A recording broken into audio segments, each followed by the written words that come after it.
오늘 밤에도 하나님의 은혜가 저희 여러분에게 함께하기를 기원합니다. 오늘 읽은 열왕기상 4장은 솔로몬이 다스릴 때 이스라엘이 어떠한 나라가 되었는지를 이제 보여줍니다. 먼저 1절부터 19절까지 말씀은 행정 조직이 어떻게 되었는지를 보여줍니다. 1절 말씀 보시면 솔로몬 왕이 온 이스라엘의 왕이 되었다라고 해서 솔로몬이 이제 왕입니다. 그의 신하들은 이러하니라. 사독의 아들 아사리야는 제사장이다 라고 하면서 제일 먼저 누구를 얘기하죠? 제사장을 가장 먼저 얘기합니다. 왜? 나라의 형편을 얘기하는데 제사장을 가장 먼저 얘기를 할까요? 가장 먼저 얘기하는 것이 가장 중요하게 생각하는 겁니다. 그래서 제일 먼저 누굴 얘기해요? 왕을 얘기했죠. 그 다음이 제사장인 겁니다. 이 나라는 제사장을 가장 중요하게 생각한다는 겁니다. 제사장은 뭐 하는 사람이죠? 제사장은 하나님과 사람 사이에 있는 사람입니다. 그래서 사람이 하나님께 예물을 드리려면 반드시 누구를 통과해야 돼요? 제사장에게 나아가야 됩니다. 그리고 하나님께서는 제사장에게 하나님의 율례와 규례를 가르치게 하셨습니다. 하나님의 말씀을 누구한테 맡기셨어요? 레위인들에게 맡기셨죠. 레위인에서 제사장이 나오는 겁니다. 그러니까 하나님의 말씀을 가르치는 역할은 레위 제사장들이 하게 하였습니다. 그러니까 제사장을 가장 중요하게 생각한다라는 것은 다르게 말하면 뭘 중요하게 생각하는 거예요? 하나님을 중요하게 생각하는 겁니다. 하나님과의 관계를 가장 중요하게 생각하는 나라가 바로 지금 솔로몬이 다스리는 나라인 겁니다. 그 다음 이제 제가 나눠드린 종이 보시면 역대상 6장 8절에서 10절까지 말씀이 있는데 이걸 이제 드린 이유는 거기에 그 사독의 아들 아사리야라고 하는 부분 때문에 드렸는데 간단하게 말씀드리면 이렇습니다. 사독의 아들은 아사리야가 아닙니다. 사독의 아들은 아히마아스입니다. 아히마아스인데 아사리야라고 한 것은 이 히브리어의 아들이라는 단어가 후손을 다 가리키는 단어이기 때문에 그렇습니다. 그래서 역대상 6장을 보시면 한번 읽어볼까요? 역대상 6장 8절에서 10절까지 말씀 같이 한번 읽겠습니다. 아이듭은 사독을 낳고 사독은 아히마아스를 낳고 아히마아스는 아사랴를 낳고 아사랴는 요하난을 낳고 요하난은 아사랴를 낳았으니 이 아사랴는 솔로몬이 예루살렘에 세운 성전에서 제사장의 직분을 행한 자이며 아멘. 그러니까 사독의 아들은 아히마아스고 그 다음에 이제 아사랴가 여기 열왕기상 4장에 나오는 아시리아입니다. 근데 아시리아가 열왕기상 4장에 나온 아시리아가 아히마아스의 아들 아사랴일 수도 있고 그보다 더 뒤에 태어난 요하난의 아들 아사랴일 수도 있습니다. 둘 중에 누구인지는 몰라요. 근데 밑에 우리가 열왕기상 4장 그리고 밑에 4절을 보시면 누가 나오냐면 사독이 나옵니다. 사독이 제사장이다라고 나옵니다. 그러면 사독이 살아있는 동안에 활동한 사람이어야겠지요. 그러면 사독 입장에서는 저 요하난이 낳은 아사랴는 고증손입니다. 고손자입니다. 고손자. 그러니까 고손자가 장성해서 제사장이 됐을 때에는 사독은 살았을까요? 죽었을까요? 이미 죽어서 없는 것이죠. 그래서 아마도 아히마아스의 아들 아사랴가 지금 역대 열왕기상 4장에 나오는 아사랴가 아닌가. 그러면 이 아사리아는 아들이 아니고 손자다. 그래서 이 부분을 말씀드리려고 한 겁니다. 자, 그런데 이제 핵심은 그게 아니죠. 2절의 핵심은 뭐냐면 이 나라가 정말 중요하게 생각하는 것은 뭐라는 거죠? 하나님과의 관계다. 네, 하나님과의 관계다. 이것을 기억하시면 됩니다. 그 다음으로 이제 3절부터 말씀 보시면 시사의 아들 엘리호렙과 아히야는 서기관이요 아엘롯의 아들 여호사밧은 사관이다. 여호야다의 아들 분하야는 군사령관이요 사독과 아비아달은 제사장이다. 그런데 아비아달은 솔로몬이 파면했습니다. 우리 앞에 2장에서 보았던 내용입니다. 그러니까 사실은 사독과 아비아달은 제사장이요라고 할 때 아비아달은 지워야 됩니다. 그러니까 사독은 제사장이요 해야 되는데 그러지 않고 이 두 사람을 다 지금 함께 쓴 겁니다. 왜 이렇게 했는지는 아무도 알 수가 없어요. 왜 알 수가 없냐면 성경이 그 이유를 알려주지 않기 때문에 알 수가 없습니다. 어쨌든 4절에서 아비아달은 파면됐다. 이것을 기억하시고요.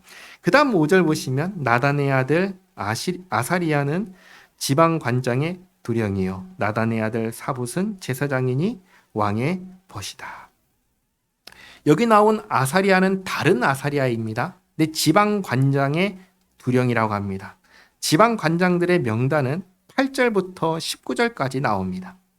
그 다음 6절 보시면 아이사는 국내 대신이요 압다의 아들 아도니람은 노동 감독관이더라. 자, 그리고 7절부터 이제 8절부터 지방 관장들의 명단을 보여주는데 지금까지는 이스라엘 각 땅을 어떻게 분배했죠? 이스라엘 12지파에게 지파별로 나눠줬습니다. 그렇죠? 그런데 이제부터는 지방 관장들을 파송해서 이 사람들이 다스리게 했습니다. 바뀌는 거예요.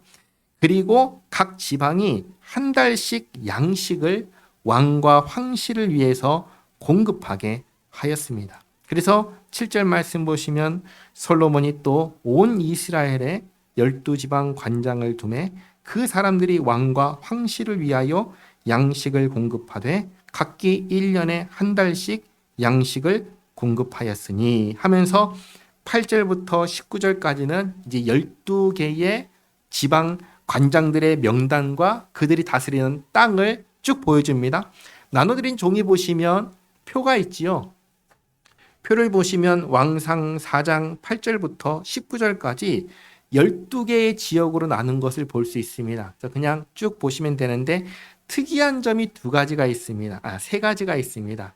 첫 번째는 뭐냐면 각 지역을 다스리는 사람이 처음에 말씀드렸던 것처럼 12지파의 대표가 다스리지 않는다. 솔로몬이 파견한 관장이 다스린다. 이게 첫 번째로 특이한 거고요. 두 번째로 특이한 것은 요 중간중간에 누가 있냐면 솔로몬의 딸이 있습니다. 그러니까 예를 들면 열왕기상 4장 11절에 벤 아비나답은 솔로몬의 딸인 다밧과 결혼했습니다. 사위라는 것이죠. 그리고 15절 말씀 보시면 아히마아스도 솔로몬의 딸인 바스맛과 결혼했습니다. 그게 딸인 겁니다. 그리고 한 가지 더 말씀드리면 여기 이제 8절, 9절, 10절, 11절, 13절에서 벤하고 이게 표시를 하나 해놨죠. 벤, 이게 아들이라는 뜻입니다. 그래서 벤 훌은 훌의 아들, 벤 데겔은 데겔의 아들 이런 뜻입니다. 우리가 그 베드로 아시죠? 베드로의 이름은 본래 시몬인데 성경은 이렇게 부릅니다. 바요나 시모나라고 하지요. 요나의 아들 시모나예요. 앞에 바가 아들을 뜻하는 겁니다. 똑같은 겁니다. 벤도 아들을 뜻하는 거거든요. 그래서 벤훌 하면 훌의 아들 이렇게 된다는 거. 짜투리 지식으로 말씀드렸습니다. 이 표를 보시면 12개의 지방관들이 어떻게 배정되었는지를 이제 볼 수가 있습니다. 자, 쭉 내려와서 열왕기상 4장 20절입니다. 유다와 이스라엘의 인구가 바닷가의 모래같이 많게 되매 먹고 마시며 즐거워하였다라고 합니다. 유다는 남유다죠. 이스라엘은 북이스라엘입니다. 지금은 솔로몬 때는 하나의 나라입니다. 그런데 이 한 나라의 인구가 무엇처럼 많아졌다고 해요? 바닷가의 모래와 같이 많아졌다고 합니다. 하나님께서 믿음의 조상들에게 하신 약속이 있습니다. 아브라함과 이삭과 야곱에게 하신 약속이 뭐냐면 하늘의 별과 같은 바다의 모래와 같은 후손을 주겠다 하셨습니다. 아브라함에게도 똑같이 약속하셨고 그리고 오늘 나눠드린 종이에 쓴 야곱에게도 똑같은 약속을 하셨는데 창세기 32장 12절 말씀 같이 한번 읽겠습니다. 주께서 말씀하시기를 내가 반드시 내게 은혜를 베풀어 내 씨로 바다에 셀 수 없는 모래와 같이 많게 하리라 하셨나이다. 아멘. 창세기에서 믿음의 조상들에게 하셨던 그 약속대로 지금 성취되었다라는 것을 보여주는 겁니다. 뿐만 아니라 21절 말씀 보시면 솔로몬이 그 강에서부터 블레셋 사람의 땅에 이르기까지와 애굽 지경에 미치기까지의 모든 나라를 다스림으로 솔로몬이 사는 동안에 그 나라들이 조공을 바쳐 섬겼더라. 여기 특이한 나라가 있죠. 블레셋. 애굽은 솔로몬과 사돈 관계지 결혼을 했잖아요. 그러니까 애굽은 그럴 수 있는데 블레셋은 어떤 나라죠? 원수였던 나라잖아요. 근데 그 나라까지도 어떻게 해요? 조공을 바친다고 해요. 그리고 또 보시면 22절에 솔로몬의 하루의 음식물은 가는 밀가루가 30고리요. 굵은 밀가루가 60고리요. 살진 소가 10마리요. 초장의 소가 20마리요. 양이 100마리이며 그 외 수사슴과 노루와 암사슴과 살진 새들이었더라. 이게 솔로몬이 하루에 혼자 먹는 양일까요? 그렇지 않습니다. 이것은 27절을 보시면 솔로몬 왕과 왕의 상에 참여하는 자들이 먹는 양이다라는 것을 알 수 있습니다. 그런데 다시 돌아서 보시면 하루에 밀가루가 어느 정도라고 해요? 30고루입니다. 굵은 밀가루는 얼마냐면 60고루입니다. 고루는 1고루가 220리터입니다. 그러면 우리가 흔히 콜라 1.5리터 페트병이 한 1고루면 몇 개가 있어야 되냐면 147개가 있어야 됩니다. 대략 150개가 있어야 되는 겁니다. 그럼 30고루면 몇 개가 있는 걸까요? 4,500개 정도가 있는 겁니다. 60고루면요. 9,000개의 1.5리터짜리 페트병이 있는 거예요. 그러면 양이 적어요, 많아요? 엄청나게 많은 겁니다. 게다가 살진 소가 10마리, 그리고 소가 20마리, 양이 100마리입니다. 수사슴, 노루, 암사슴, 살찐 새들, 이건 뭐 숫자를 기록하지도 않았어요. 근데 우리나라도 보면은 소 한 마리 잡으면 몇 명이 잔치에서 먹는다고 해요? 마을 하나가 잔치에서 먹잖아요. 그러면 왕성에 있는 모든 사람들이 매일마다 정말 넉넉하게 먹을 정도로 풍성했다는 거예요. 솔로몬이 다스리던 그 시대에. 그리고 또 24절 보시면 솔로몬이 그 강 건너편을 딥사에서부터 가사까지 모두 그 강 건너편의 왕을 모두 다스림으로 그가 사방에 뚫린 민족과 평화를 누렸으니 솔로몬이 사는 동안에 유다와 이스라엘이 단에서부터 부엘세바에 이르기까지 각기 포도나무 아래와 무화과 나무 아래에서 평안히 살았다고 합니다. 자, 중요한 질문 한 가지 드립니다. 솔로몬 시대에 어떻게 이러한 풍요와 평안을 누릴 수 있었을까요? 이것은 솔로몬이 이룬 걸까요? 그게 아니라는 것을 오늘 우리가 기억해야 합니다. 이 풍요와 평안은 전적으로 누가 주신 거냐면 하나님께서 주신 겁니다. 그런 질문 드립니다. 하나님께서 왜 풍요와 평안을 주셨을까요? 신명기 28장 1절에서 14절까지 말씀인데 깁니다. 나눠드린 종이 뒷장에 보면은 신명기 28장 1절부터 14절까지 말씀이 있는데 같이 한번 읽어보겠습니다. 내가 내 하나님 여호와의 말씀을 삼가 듣고 내가 오늘 내게 명령하는 그의 모든 명령을 지켜 행하면 내 하나님 여호와께서 너를 세계 모든 민족 위에 뛰어나게 하실 것이라. 내가 내 하나님 여호와의 말씀을 청종하면 이 모든 복이 내게 임하며 내게 이르리니 성읍에서도 복을 받고 들에서도 복을 받을 것이며 내 몸의 자녀와 내 토지의 소산과 내 짐승의 새끼와 소와 양의 새끼가 복을 받을 것이며 내 광주리와 떡 반죽 그릇이 복을 받을 것이며 내가 들어와도 복을 받고 나가도 복을 받을 것이니라. 여호와께서 너를 대적하기 위해 일어난 적군들을 내 앞에서 패하게 하시리라. 그들이 한 길로 너를 치러 들어왔으나 내 앞에서 7길로 도망하리라. 여호와께서 명령하사 내 창고와 내 손으로 하는 모든 일에 복을 내리시고 내 하나님 여호와께서 내게 주시는 땅에서 내게 복을 주실 것이며 여호와께서 내게 맹세하신 대로 너를 세워 자기의 성민이 되게 하시리니 이는 내가 내 하나님 여호와의 명령을 지켜 그 길로 행할 것임이니라. 땅의 모든 백성이 여호와의 이름이 너를 위하여 불리는 것을 보고 너를 두려워하리라. 여호와께서 내게 주리라고 내 조상들에게 맹세하신 땅에서 내게 복을 주사 내 몸의 소생과 가축의 새끼와 토지의 소산을 많게 하시며 여호와께서 너를 위하여 하늘의 아름다운 보고를 여시사 내 땅에 때를 따라 비를 내리시고 내 손으로 하는 모든 일에 복을 주시리니 내가 많은 민족에게 꾸어줄지라도 너는 꾸지 아니할 것이요 여호와께서 너를 머리가 되고 꼬리가 되지 않게 하시며 위에만 있고 아래에 있지 않게 하시리니 오직 너는 내가 오늘 내게 명령하는 내 하나님 여호와의 명령을 듣고 지켜 행하며 내가 오늘 너희에게 명령하는 그 말씀을 떠나 좌로나 우로나 치우치지 아니하고 다른 신을 따라 섬기지 아니하면 이와 같으리라. 아멘.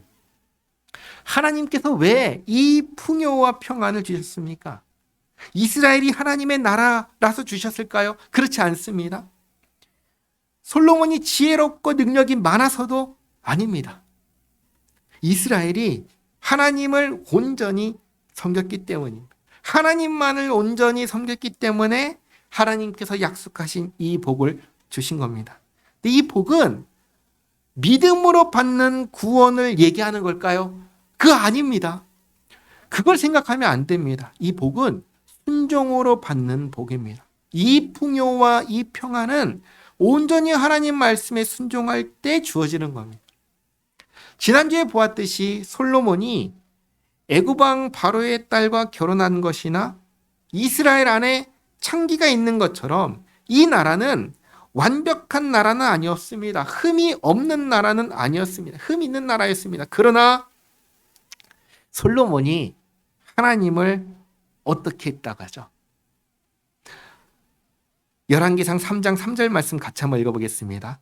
솔로몬이 여호와를 사랑하고 그의 아버지 다윗의 법도를 행하였으나 산당에서 제사하며 분향하였더라. 아멘. 솔로몬은 하나님께 대해서 어땠어요? 하나님을 사랑했습니다.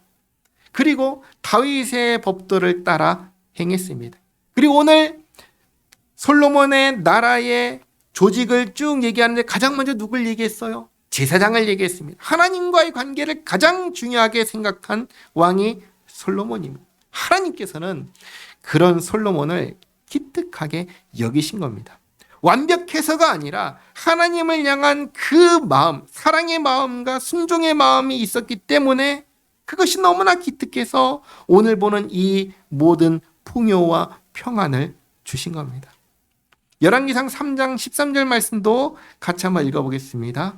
내가 구하지 아니한 부귀와 영광도 내게 주노니 내 평생의 왕들 중에 너와 같은 자가 없을 것이라. 아멘. 부귀와 영화, 풍요와 평안, 솔로몬이 이루어낸 건가요? 아닙니다. 하나님께서 주신 복입니다. 어떻게 이 복을 받았습니까? 하나님을 사랑하고 하나님의 법도를 지켜 행했기에 하나님께서 너무나 기특해서 주신 복입니다. 말씀대로 주신 복입니다. 다시 돌아와서 26절부터 보면 또 이렇게 말씀합니다. 솔로몬의 병거의 말 외양간이 4만이요 마병이 12,000명이며 그 지방 관장들은 각각 자기가 맡은 달에 솔로몬 왕과 왕의 상에 참여하는 모든 자를 위하여 먹을 것을 공급하여 부족함이 없게 하였으며 또 그들이 각기 직무를 따라 말과 준마에게 먹일 보리와 꼴을 그 말들이 있는 곳으로 가져왔더라. 하나님이 솔로몬에게 지혜와 총명을 심히 많이 주시고 또 넓은 마음을 주시되 바닷가의 모래같이 하셨다. 하나님께서 솔로몬에게 넓은 마음도 주셨습니다. 그래서 수많은 백성들의 형편을 이해하고 품으며 다스릴 수 있는 마음을 주셨다는 겁니다. 한번 생각해 보시기 바랍니다. 어떤 사람이 있어요. 근데 너무나 똑똑해요. 근데 그 사람 속이 좁아요. 딴 사람 품어주지 못해요. 그럼 그 사람은 어떻습니까? 똑똑한 것은 좋지만 가까이 하고 싶어요? 그러고 싶지 않지요. 그런데 솔로몬은 똑똑할 뿐만 아니라 다른 사람을 이해하고 품어줄 수 있는 넓은 마음도 있는 겁니다. 수많은 백성들의 사정과 연약함과 복잡한 문제들을 듣고 판단하고 품을 수 있는 그 마음도 가진 겁니다.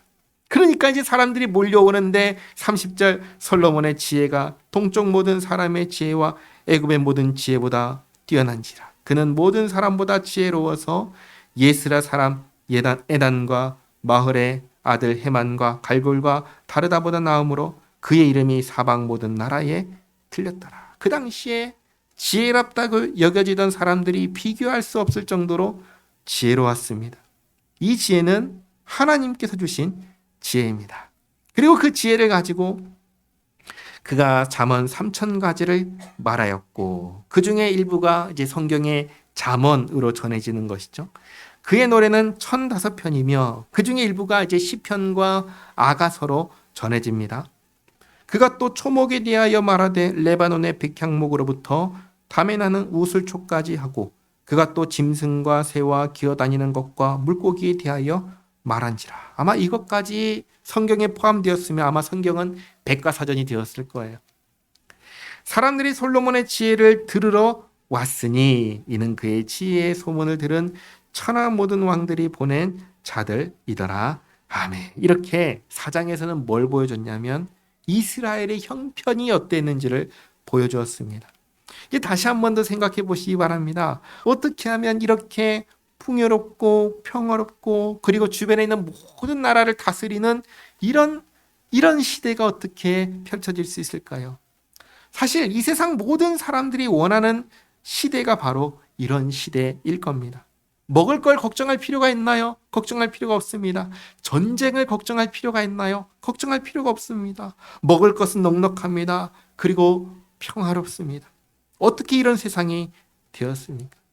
성경을 보시면 다윗 시대에도 이러지 않았습니다. 다윗 시대에 전쟁이 없었나요? 있었습니다.